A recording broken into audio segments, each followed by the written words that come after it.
I don't wish for him to die. I wish for him to have a long, suffering, cruel death. May God have mercy on your pathetic soul, because the rest of us who know the truth about you won't.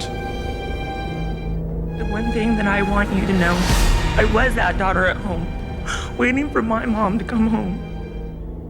You're a loser, you're a coward, you're a nobody, you're an animal.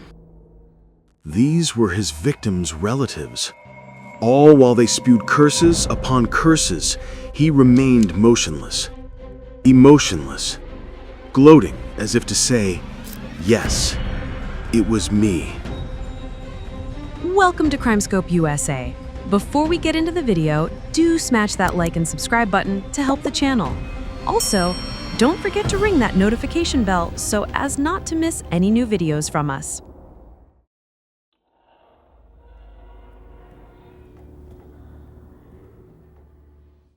For 19 years, between 1982 and 2001, police in Washington state were haunted by a phantom known as the Green River Killer.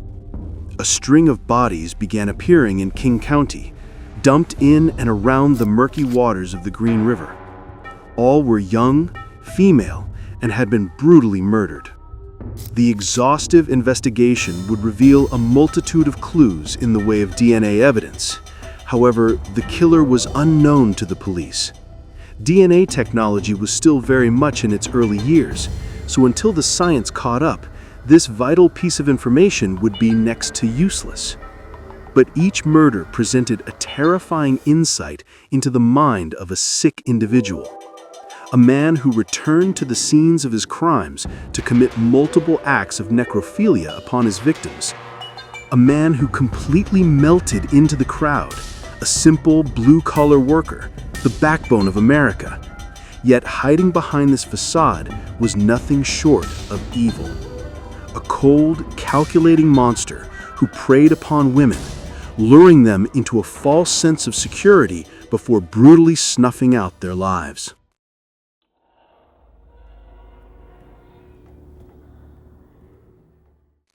Gary Leon Ridgway, a truck painter at the Kenworth Company of Seattle, outwardly led a mundane, blue-collar existence. He even spent some of his spare time traveling door to door, attempting to convert people to Christianity, often reading his Bible out loud at work. This spiritual mask was merely another layer of deception.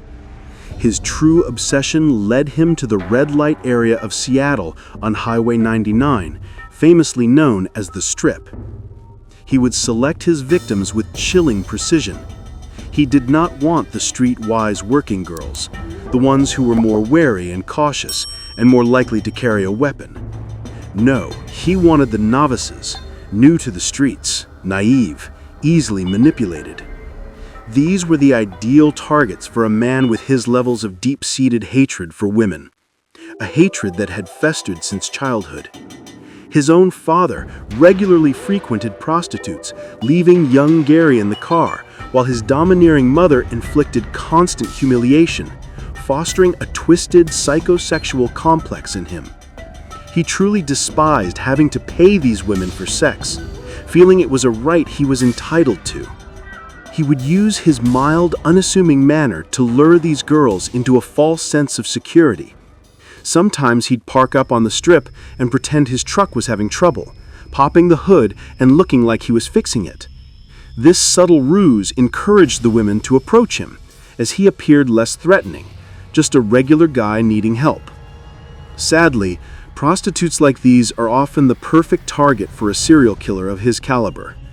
They know the quiet spots and will lead their clients right to them.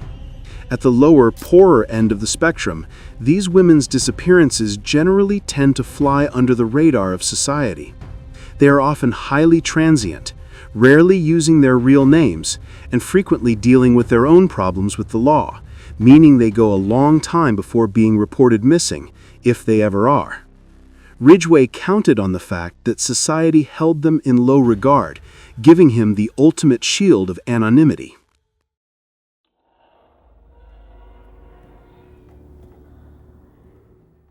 The victims were overwhelmingly young, often just teenagers, like Wendy Lee Caulfield, found in the Green River, and Opal Charmaine Mills, also very young. Ridgway understood their vulnerability was his shield. He knew the tragic truth. Society wouldn't expend the resources to find women they had already discarded. He calculated that the lower their status, the longer their disappearance would go unnoticed. Inside his truck, the final moments of their lives followed a terrifying, predictable pattern. The sexual assault was brief, brutal. The murder, strangulation, often by hand or by a ligature, was quick and brutal.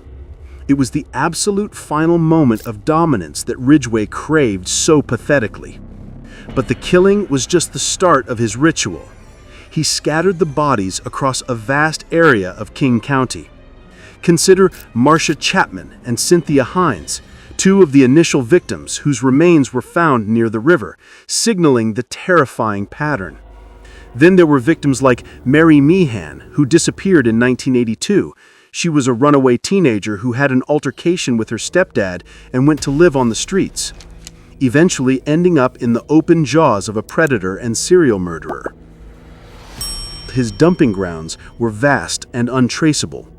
He scattered them: riverbanks, wooded ravines, airport grounds. This wasn't panic. It was the signature of a killer trying to make his crimes look random and unconnected. And then came the most twisted part of it all. Ridgway would return to the dump sites weeks, sometimes months later, to commit multiple acts of necrophilia upon the remains. This was his sickening logic. He later confessed that satisfying his compulsion on the dead reduced the immediate urge to find a new living victim, thereby limiting his risks of being caught. He had no remorse, only contempt for the 49 women whose lives he brutally ended.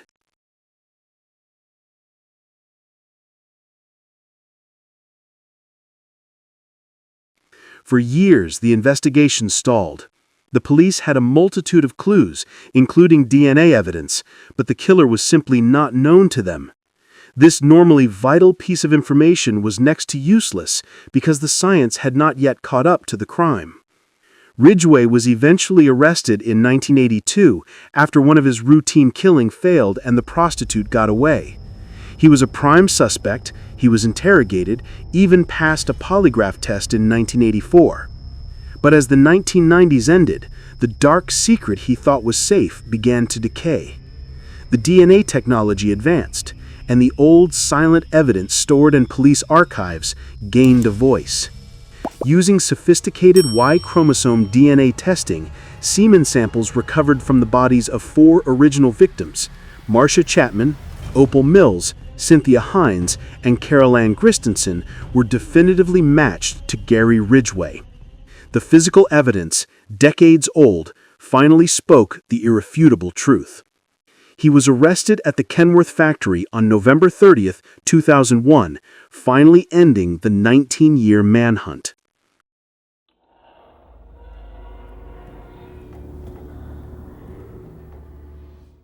Facing the death penalty, Ridgway agreed to a plea deal that offered a sickening but necessary trade-off: life imprisonment without parole in exchange for a full confession to the murders and, critically, helping authorities locate the remains of the dozens of young women still missing.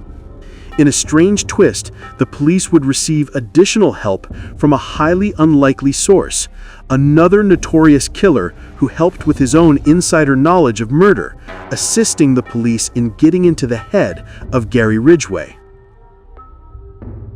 In a chilling display of cold, flat emotion, Ridgway confessed to 48 murders, although he later claimed to have killed as many as 71.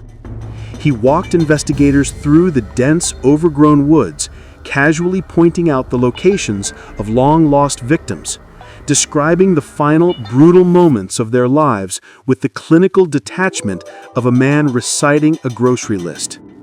He was sentenced to 48 consecutive life sentences. Ridgway left a legacy of terror and profound institutional failure. He proved that the most prolific evil is often masked not by chaos or genius, but by the utter, ordinary banality of a man who worked a steady job, drove a recognizable truck, and lived an entirely unremarkable life until the truth was finally pulled from the cold silence of the river.